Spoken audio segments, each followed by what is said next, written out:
मानसिया थैयो खुगायाव मैया थैयो आगानाव थिग बेबादिनो माखासे सान सिगां खौरां बिजोङाव गुबुन गुबुन रावजों हारि एबा दैदेनगिरिफोरनि सायाव गाज्रि रावै बाथ्रा बुंबोनाय बिक्रम दैमारिया गावनि बुंनाय रावनो हमजादों।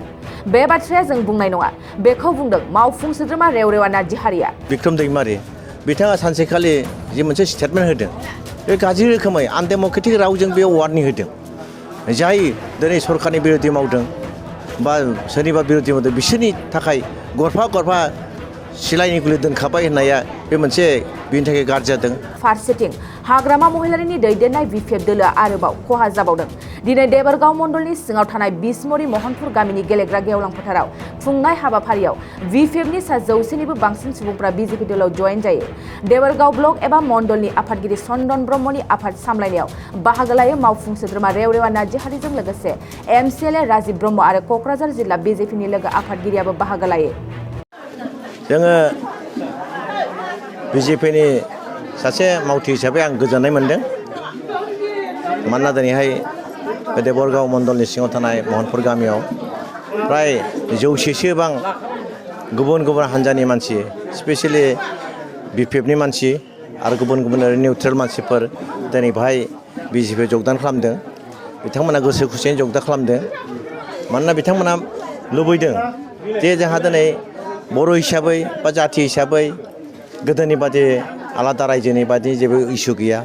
दा गोजोननाय फैबाय।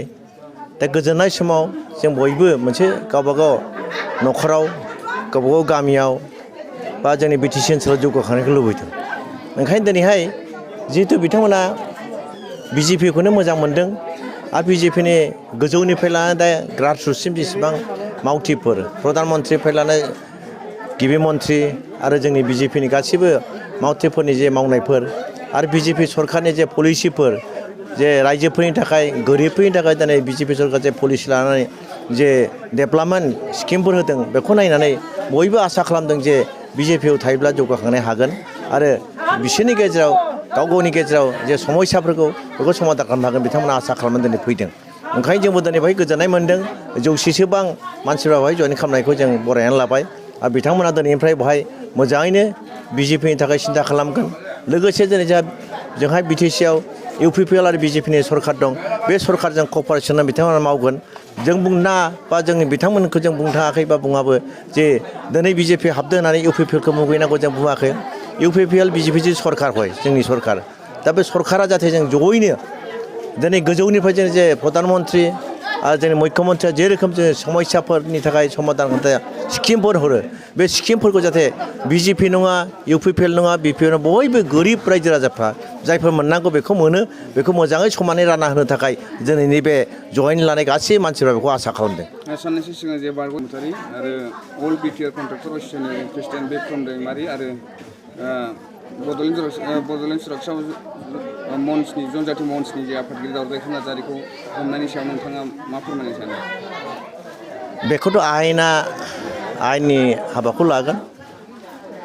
बिसोरनि सिङाव बा बिसोरनि आखाइयाव हाथियार दं होननानै सरकारा बुंदों आरो जों नुदों दिनैहाय हितेश बसुमतारीनिफ्राय गोबां हाथियारबो रिकभार खालामनायखौ जों नुदों। जुदि बियो बिथांनि हाथियारमोनब्ला बिथांनि आखाइयाव दंब्ला हमजानायाथ' जोंहा बेखौ बुंनांगौ जेबो गैया। आरो मोनसे बाथ्रा जाय कन्ट्राक्टर एस'सिएशननि सेक्रेटारि बिक्रम दैमारि बिथाङा सानसेखालि जि मोनसे स्टेटमेन्ट होदों, बे गाज्रि रोखोमै आनडेम'क्रेटिक रावजों बे वार्निं होदों। जाय दिनै सरकारनि बिरोधि मावदों बा सोरनिबा बिरोधि मावदों बिसोरनि थाखाय गरफा सिलाइनि गुलि दोनखाबाय होननाया बे मोनसे बिनि थाखाय गाज्रि जादों। बे समाव आङो देबरगाव समस्तिनि एबा देबरगाव मण्डलनि प्रेसिडेन्ट जानानै खोब गोजोननाय मोन्दों। माने जोंनि बे महनपुर होननाय मोनसे गामियावहाय दिनै बुंनो थाङोबा बेवहाय मोनब्रैसो बिसिडिसिनि मावथिफोरा बा मोनब्रैसो बिसिडिसिआव गोलैनाय जायनाखि बिपिएफनि सापर्टारफोर होननानै जोङो मिथिदों आरो लोगोसे हयथ' गोबां दलनिबो थानो हागौ नाथाय स्पेसियेलि जों बिपिएफनि होननानै मिथिदों। दा बेवहाय आङो 100 जनसो दिनैहाय बेहाय बिजेपिखौ मोजां मोननानै जयेन जानायखौ खोब आङो गोजोननाय मोन्दों। फैगौ समाव जाहाथे जोङो बिपिएफ इउपिपिएल बा बेबादि माबा मोनसे स्पेसियेलि राजनितिक दोलोखौ लानानै जाहाथे जोङो गावजों गाव सुथुर जाया बा जोङो मोननांगौ जेनाखि गभर्नमेन्टनि प्राप्य बै जिनिसफोरखौ जों जाहाथे गोरिब दुखिया रायजोफोरनो बा जों मोननांगौ जाय बेक्ति गामियाव रायजो जानाय गोरिब दुखियाफ्रा मोननो हायो बेखौनो जोङो बिजेपिनि जानानै नाजालांगोन आरो बे नाजानायानो जोंनि मेन उद्देश्य आरो बिजेपिनि खामानियानो जाहैबाय रायजोनि खामानि मावनाय दा जोंना स्टेटआवबो बिजेपि सेन्ट्रेलावबो बिजेपि आरो दिनै बिटिसिआवबो इउपिपिएल आरो बिजेपि लोगो नांनानै खामानि मावगासिनो दङ गतिके जोंनि खामानि मावनाया दा खोब माने डेभेलपमेन्ट बा बेबादि जोंनि माखासे जोंनि खामानि मावनाया आवगायगासिनो दङ आरो मोनसे बाथ्राया जोङो रायखांनो गोनां बे बाथ्राया जाहैबाय जोङो बिजेपि इउपिपिएल सरकार फैनायनि उनावहाय दिनै मोनसे रायखांनो गोनांथार बाथ्रा जाहैबाय दिनै बिटिसि ओनसोलाव आसामाव बा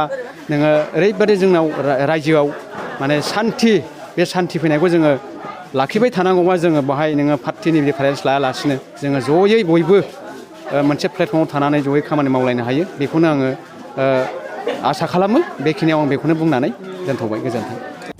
गोसो गुदुं गलादारफोरनि थाखाय मोनसे मोजां खौरां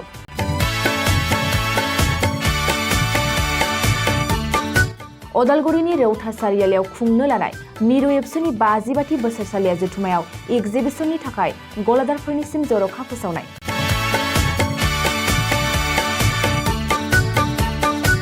फैगौ 2023 मायथाइनि 26, 27, 28 आरो 29 जानुवारियाव खुंनो लानाय मिरु एबसुनि बोसोरसालिया जथुमायावनो बायदि रोखोमनि मुवा बेसादफोरखौ दिन्थिफुंगोन एक्जिबिसन बे एक्जिबिसनावनो आबादारि हेन्डलुम टेक्सटाइल फिचारि आरो हारिमु बायदि बायदि आयदाफोरखौ दिन्थिफुंनो थांखि लादों बानजाय आफादा बेनिखायनो गोसो गुदुं सुबुं एबा गलादारफोरा एक्जिबिसनाव गला होफैनो हागोन आरो गला होनायनि सोमोन्दै आबुं बाथ्राखौ मिथिनोब्ला नैबे मबाइल नम्बर 9365245137 आव थोंजों सुलाद लानो हागोन।